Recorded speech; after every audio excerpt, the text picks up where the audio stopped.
How are you doing today, Rich? Thank you for the opportunity to do this. Could you tell me a little bit about yourself? Sure. I have the coolest job in the world. I get to work with the members of the entire space community, be that international, domestic, the entrepreneur, the innovator, the engineer, the pioneer, whatever that may be. I get to work with a lot of great people to tell and share the story of the next great human adventure in space. And that is beyond astronauts and rocket scientists. That's also a lot of entrepreneurs and innovators that are coming into this community that are making it a opportunity where there is literally space for all. Be that if you have interest in the private sector, if you want to be a researcher, if you want to be involved in the civil space or the national security environment or the international arena. I get to engage a lot of those people and share their story. Sounds like a lot of stories, to be fair. It is a lot of stories, but the part that's so great about it is there's always a new story to be told. But the best part about that is that when you are doing and engaging these stories, is that you realize these are literally people who have had dreams and have undertaken the education as well as the risk and the investment to go ahead and try to fulfill those. And at the Space Foundation, one of the things that we do as an organization, and we believe we do this better than anybody else within the space community, is bring those people together. And whether that be at the annual Space Symposium or that be through our education program or through any of the other initiatives, when you bring energetic talent together to share ideas, share experiences, and build relationships, great things happen. And that's where I go to describe one of the great superpowers that we at the Space Foundation have is the ability to convene people together. And again, when you bring really creative and energetic people together, amazing things happen. That sounds like a really good segue into the Space Symposium, which I understand does your organization host or does it attend? Yes, for the past 36 years, the Space Foundation has literally brought the global space community together at in Colorado Springs at the Broadmoor. This year, because of the COVID-19 pandemic, was the first time we've ever had to postpone it. We were scheduled for the program to begin at the end of March, but unfortunately postponed it when the COVID pandemic really started to aggressively ramp up. We have rescheduled that gathering for October 31st through November 2nd this year in hopes of, again, reconvening the global space community, uh, certainly in person as much as we possibly can. But then we will be adding some virtual pieces of that this year for persons who might not be able to travel or participate for any number of reasons, but we still want to bring those people together. We normally get around 15,000 people to come and engage the program presenters, the exhibitors, the networking. It literally is bringing that global space community onto a campus for a number of days where, again, relationships, insight, and opportunity can be further developed and expanded. Correct me if I'm wrong. I understand that one of your jobs in your position is to make projects more interesting and appealing for those that might not traditionally be more excited about the term aerospace or space in general. Is that virtual technology helping at all? The virtual technology, and again, this is where the space community has its own superpower over a lot of other communities. We already have a lot of people that are interested in space, but because of the visuals that it generates, from rocket launches to new pictures of galaxies, whether those be from Hubble or other instruments, or those be the tools that we use to watch our weather or look at what's happening here on the planet. The space community, more so than any other, has incredible visuals. And those visuals certainly tell a lot of great stories. But whenever you're oftentimes dealing with people who are very technically skilled, very adept in that, there are a lot of times that they will be using terms that don't connect with what I would say is a general audience or a layman or a novice. One of the things that I've had the fortune of doing in my career is working with those engineers and that high end talent. And I would say putting their very technical words into regular people speak. Uh, I have used the phrase any number of times describing that you can meet a lot of people in the space community who could fly your washing machine backwards on the planet of your choice, but not really be able to communicate why that's a good or a bad thing to do. Certainly, you have to be able to connect with your audience. And so, one of the fortunes that I've had in my career is being able to work with those really brilliant people and make sure that the general public, the media, and other constituencies can take away the same type of value added from the space investments that we're making. Is the space report part of that? It is part of that. And for over a decade, the Space Foundation has produced the Space Report. It has become the most recognized resource for what is happening with the global space economy. Like any number of infrastructures and industries, whether that be manufacturing or healthcare or agriculture, there are lots of different ways that you go to tell that story. You certainly can tell it via, sales or exports or imports or the skills that are needed. The space report does do a lot of those things, talking about what is happening in commercial space, but also what's happening elsewhere around the world with respective space programs. We have been every year been able to give I would say, a best guesstimate of the size of the global space economy. And that is something that we're looking forward to releasing, hopefully by the end of this month for the year 2019, as to what the space economy number is. But when you can talk about an industry as it relates to the jobs it creates, the places it is impacting, and where it's going, you get to tell the story of what is happening in that community from a civil perspective, a commercial perspective, an investment perspective, international perspective, and so forth. We use the space report as a tool to help illustrate what is happening in those areas. And so the space report is the illustration, and the space certification, you could say, is what allows it to happen? No, space certification is a completely separate program. Okay. The space report is, again, taking a look at really the economic impact and the economic awareness of what is happening in the space community. Space certification is a completely separate effort, and that is where we at the Space Foundation will certify a technology that has its roots in the space community. It may have been a technology that was developed, say, for the Apollo program, or it had been developed during the shuttle program, but yet that technology now has an application here on Earth that regular people can go ahead and appreciate, enjoy, and have part of their life. And it's helping people understand you're buying what is a space certified product.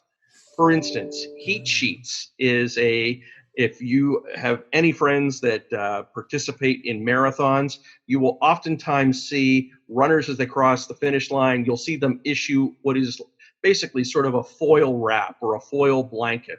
That, that technology has its origins out of the space program to where it can help insulate and help keep the body heat for someone who has just completed a marathon. But you've also seen heat sheets being used in places around the world where there might be persons who are a victim of a natural disaster and they need something to keep them warm. The heat sheets are a way of helping preserve some of that body heat so that they can get proper medical care and get proper access to shelter, whatever those things might be. but that is just one example. GPS is another technology that is out there that has provided huge benefits to regular everyday lives of what people have. Another space certified product, and again, most people see this whenever they go into a science center or museum, but the astronaut ice cream that people see, that is basically, it's a freeze dried product that has its heritage out of what had been done with the Apollo and the Skylab and shuttle programs. Company took that technology and has created a whole line of foods that can not only be purchased in museums, but if you're a hiker or a camper or someone who's doing a lot of outdoor activities and wants to take freeze-dried items that can be obviously rehydrated to be consumed, well, Astronaut Foods is a company that has space certified products and does those things. It is literally a emblem that people and companies can put on their products to showcase they have a space heritage, and you as a consumer can take part in that. I'm going to take a gamble here and say that the Center for Innovation and Education, founded by the Space Foundation, is maybe helping to make some of those new products. The Center for Innovation and Education is an effort that the Space Foundation is doing to, I will say, build off many of the things that we report on in the space report.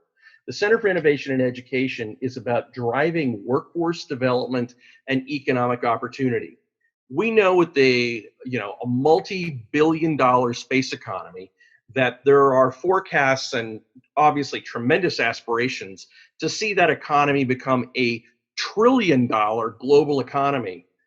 We recognize for that to happen, we have to bring more people, new people, diverse people, as well as all of those new and diverse experiences and insights into the space community.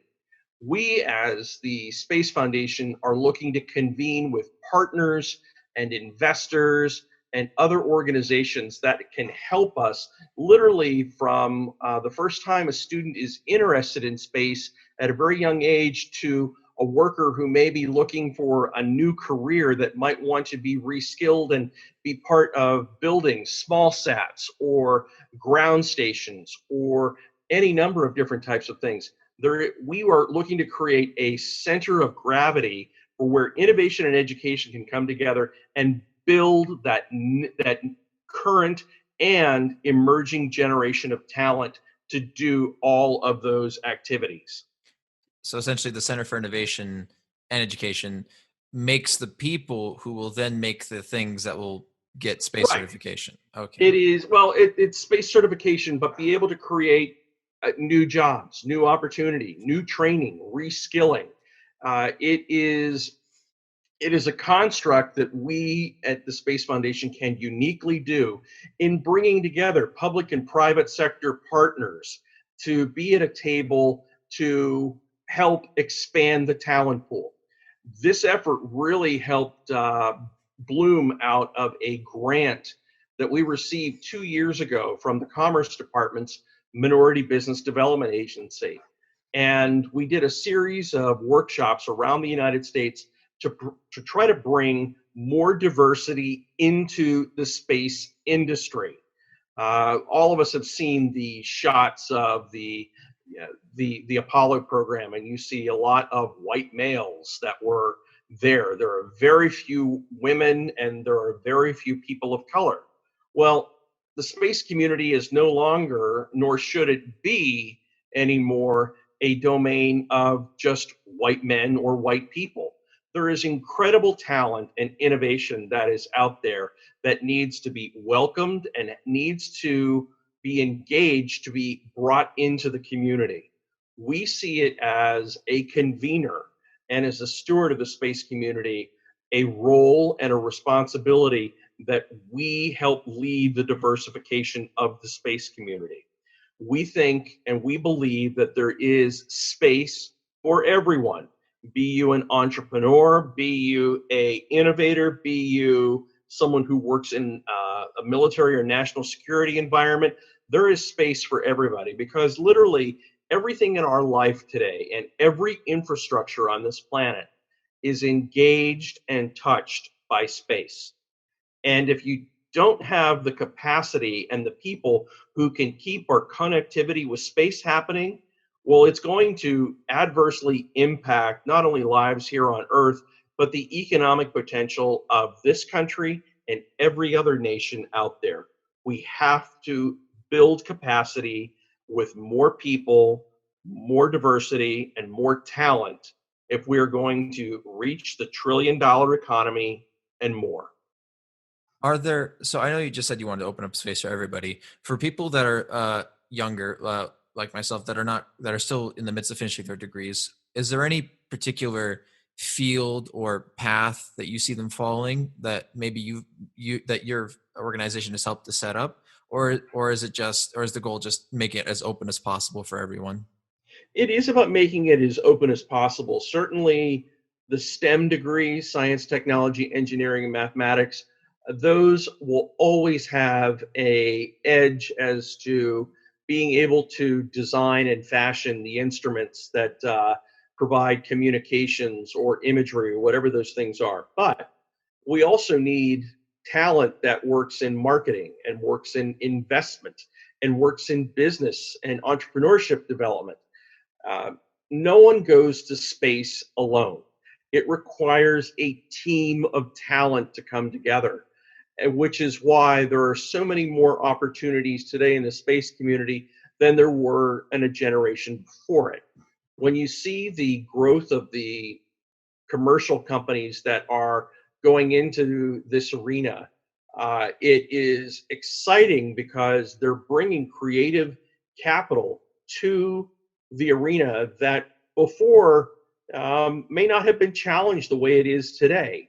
But the fact that you have so many different companies offering choices and options in launch vehicles, in satellite design, in imagery, whatever those things might be, there's enormous potential. One of the I think one of the most promising areas for the space community is the whole data arena. uh, Data is the most powerful four-letter word in our world today, because literally data surrounds anything and everything that we do. But data scientists, with the use of any number of the tools that they have available, are often able to discover patterns and discoveries that might otherwise have been missed. So when you have talent that can access old data and look at it in new ways, there are still discoveries to be made and to be found. And it also pushes us to think more creatively, think more out of the box. We could have, literally a generation or so ago, the idea of landing a rocket in the, just, 2, 3 miles away from where it's launched, after it has been launched, was seen as something that would have been in the era of science fiction. Well, we have a company that has taken science fiction and made it reality. And not only landing it on a landing pad not far from a launch tower, but landing it on a barge in the middle of the ocean. That's amazing. And again, they have challenged all the previous rules and assumptions. And this is where, again, creative entrepreneurs, creative people, and talents from around the spectrum make things like that happen. And I mean, they keep on doing it. Now they've sent 2 astronauts to the International Space Station. Well, exactly. And again, it goes to when you give any time in a marketplace that you create competition and you create choices, it's better for the consumer, but it's better for the entire community. If we put all our eggs in one basket, if we have a one size fits all approach, that's going to be a pretty boring set of offerings that would be put in front of us. But when you have so many different capabilities that this particular launch vehicle is able to deploy small sats at a much cheaper cost, well, then that means that company can afford to go do other types of things and make other investments to further diversify its portfolio. That creates market opportunity, that creates jobs. And when you're creating market opportunity and you're creating jobs, you're creating more wealth and more opportunity for people than which they might otherwise not have. which is why we believe diversifying the space community at every level is of paramount importance for the industry to be sustainable and as fulfilling as it can be. It's probably not crazy for me to assume that you would think that privatization would be a major part in the next half. Will play a major role, excuse me, in the next half century. It is absolutely critical to the success of our future endeavors. They are full-fledged partners to this entire enterprise of space exploration and space capacity.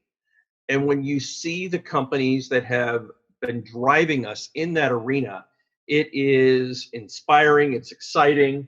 And again, it's pushing everybody to take those other steps out of the box, as the phrase goes, take those extra steps to see what else is possible.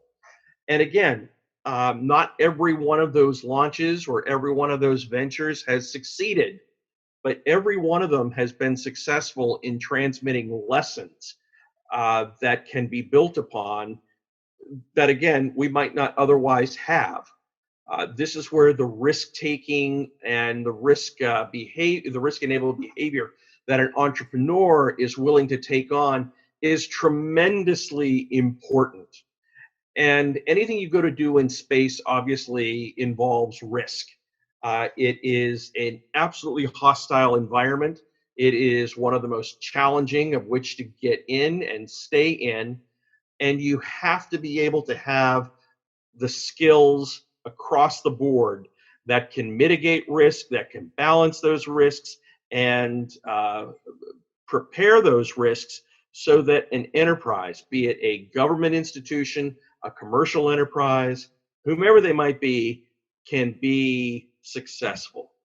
I know this isn't exactly your area of expertise, but is there any way that you can help me visualize what the privatization will allow us to do on the moon and Mars?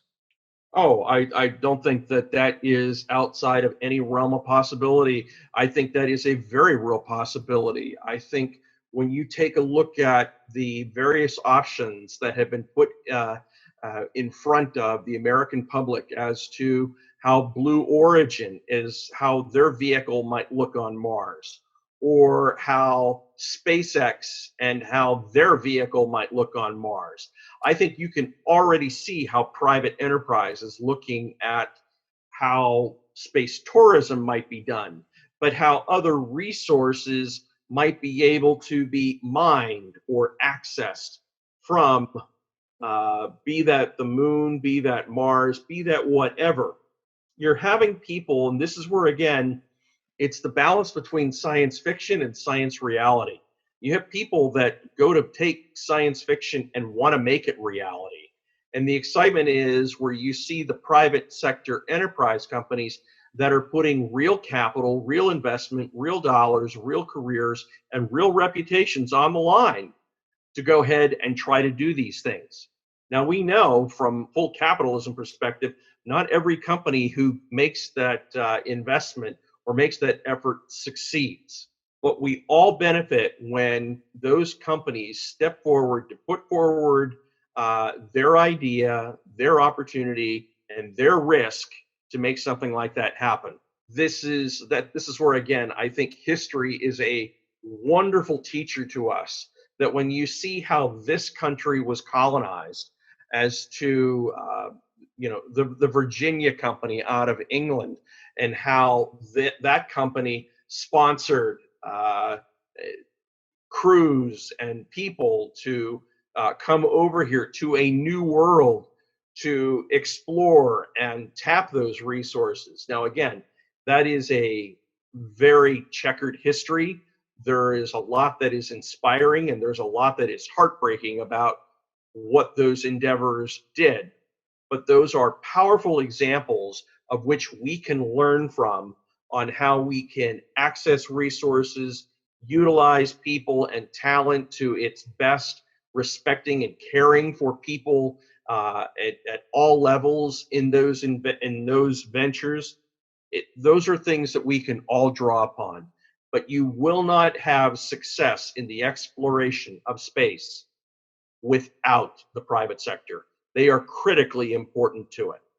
And now, speaking of learning from past mistakes, maybe a bit of foresight can be applied when looking at how remote working technology is being used currently to. I mean, certainly it's being done on the International Space Station on a daily basis, regardless. But now a large majority of the people have to work remotely, and so uh, can you see what people are currently learning when it comes to working remotely being applied to when those distances are millions of miles instead of dozens or hundreds of miles? If there is one thing I think all of us take away from this COVID pandemic experience is the importance of human interaction with one another, and how much we have not been able to, the fact that we've not been able to have much of that human engagement, be that face to face or with a handshake, whatever that might be. We're all learning how to operate in what has been a very challenging environment for every person of every age on every continent. Now, take a look at this scenario, and if you are someone who is literally on a remote outpost on the moon or Mars, and you start to think about how you would operate and be sustainable and be able to survive in that environment, that takes a whole other set of skills beyond the science, technology, engineering, and mathematics. It obviously touches on a number of psychological skills. And fortunately, NASA and other space agencies have been looking at the impact on productivity and health of people working in remote environments, whether that be on a space shuttle or a space station mission or even the Apollo missions. We've seen a lot of different examples where they've been studying about the whole sort of human psychology of that. That is something that we can't really underestimate uh, the importance of figuring out. This isn't just it's easy for us to think, oh, we'll just pick a crew and they're going to launch. Well, there's more to it than that. This is going to require us looking at a full spectrum of personalities and capabilities and capacities that all of these people have to operate. This is also critically important that when you are an operator of a system, how you engage remote constituencies so that they can plan to do whatever mission you need them to do, and being able to adapt to those conditions.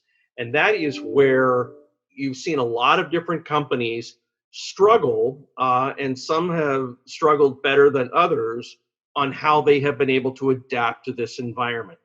This has been obviously unsettling for everybody, but it's also been an incredibly powerful learning experience that leaves every person and family and school and business forever transformed. I know where I work in my office in Arlington, Virginia, I'm have always been in regular communication with my Space Foundation colleagues around the United States and out of our headquarters in Colorado Springs. But the space community has also enabled me to have instant access to them, whether I'm sending messages or content or being able to put together programming that allows us to connect with other people around the world. The space community has allowed us to do that, but it has also revealed the importance that human engagement gives to everybody here. We can't underestimate that. Well, now on to a different form of human engagement. You could say, do you have any opinion on the United States Space Force? I think it is an absolutely prudent and appropriate investment. When you take a look at the critical infrastructure that this country and others have that are operating in space, the protection of those assets from any number of different threats is critically important to the national and economic security of our country and every other country on the planet.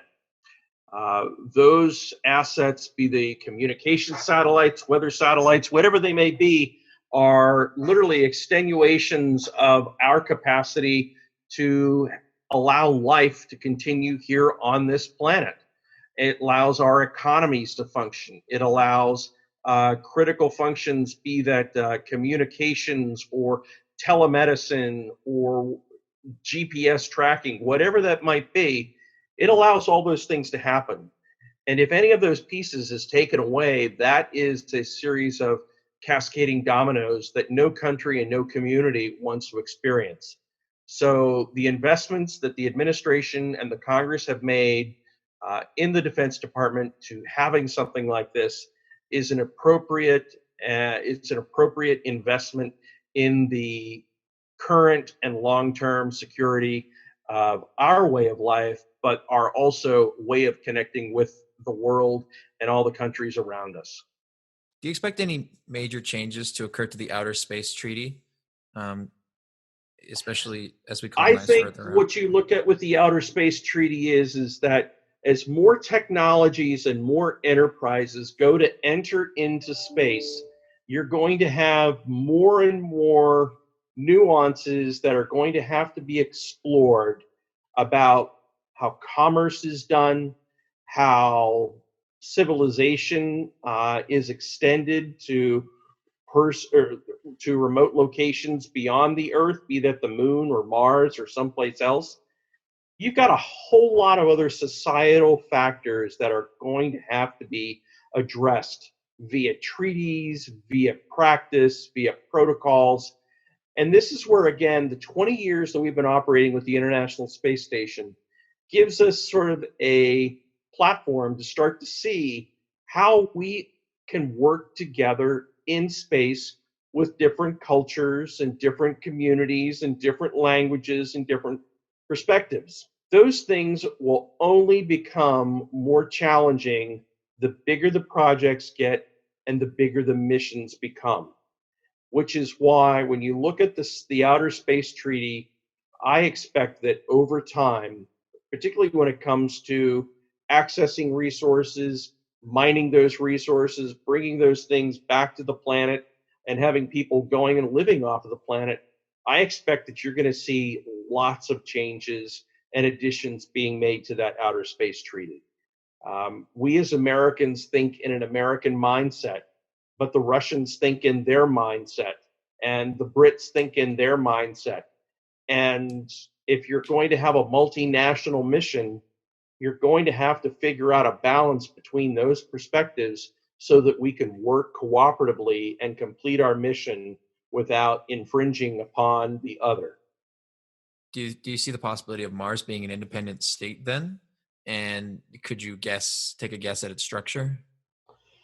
Couldn't begin to think about what the structure would be, but this is where, again, I think this is where the creative minds that come from the arts as well as the sciences start to explore how those communities will function. Uh, will a crew that goes to settle Mars, will they have a Mayflower Compact that they will come up with during their voyage out to the deep space, that when they go to land there, how they're going to establish a function? I have a pretty good bet that the policymakers here on Earth will have a whole lot to say about that before the crew gets on that spacecraft and heads that way. But I would anticipate that those are going to be very fertile debates about how things will run and how business will be conducted there. Whenever you have imperfect people, as we as humans are, you're always going to have some imperfect solutions. But that doesn't mean that it doesn't give you an opportunity to build on something and make something even better. What investing do you see happening around Mars? Oh, I think there's any number of possibilities that are there. This is where, again, as we're finding with each of the respective rover missions, and we're literally on the eve of 3 different missions getting ready to take off from Mars, each mission discovers something new. But when they discover something new, it creates any number of ideas after that on how you might build on those things. Certainly, mineral rights and the discovery of ores and other types of elements that may be on Mars will be of huge importance, particularly as to getting access to those things. I mean, space belongs to everybody in that regard, but you have companies that would look to, I'm sure, make investments and make claims, and this is where our whole history of colonization is a powerful guide to how things should or should not be operated, but how people should or should not behave. You can't take away the human experience and the human element when it is indeed a human adventure that's going on there. Just because you're going out in space doesn't make those human conditions and challenges go away. No, they just are transported onto another place. So my next question is, what export markets are available to a colonized Mars, and how will the Martian society bring money into the Mars economy? I think you've answered that pretty well. I think that goes to, again, supply chain and what you discover and what are the things that need to come back. This is more than just having souvenir vials of red dust that comes from Mars, or bringing back, parts of Sojourner or other rovers to museums. This is about what is there that we as a species can need or have use of. And of critical importance, obviously, in those first missions is finding some form of water. Obviously, going to the polar regions of Mars gives you the opportunity to tap into some of those resources. But again, we've all got to be able to figure out the science with as small amount of cargo space as possible to do those things. Resupply missions are going to be incredibly challenging. And as we've found, even in resupplying the space station, not every resupply mission makes it there. We've had failures here on the launch pad of some of those materials not getting there in enough time. We certainly learned a lot when we lost the shuttle Columbia as to being able to get materials up to the space station so that those crews could continue to do their mission. This is where, again, it's going to take a lot of different partners and a lot of different capacities to make any of these dreams and aspirations possible. Now, one of the things, let me take you back when you talk about colonizing Mars. The real game changer, particularly with the moon, is that if you are able to develop a fusion reactor, and what we would be able to do with helium-3, which the moon has a tremendous supply. What you would be able to do with helium-3 to sustainably power operations on this planet would be tremendous. But one other aspect is we take a look at our own manipulation of resources on this planet. If we go to start tearing up the moon and Mars and other types of things, we've also got a lot to learn about the sustainability of those structures. That there is an order in creation that is out there, and we are going to have to figure out what is our balance of impact and access and preservation. And those are big, tough issues and questions that will have to be dealt with.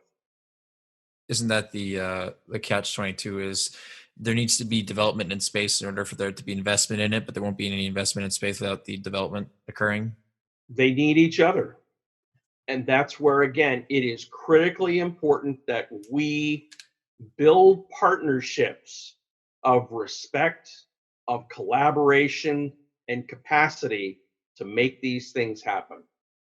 Yeah, the floor is open to you if you have anything else you'd like to say.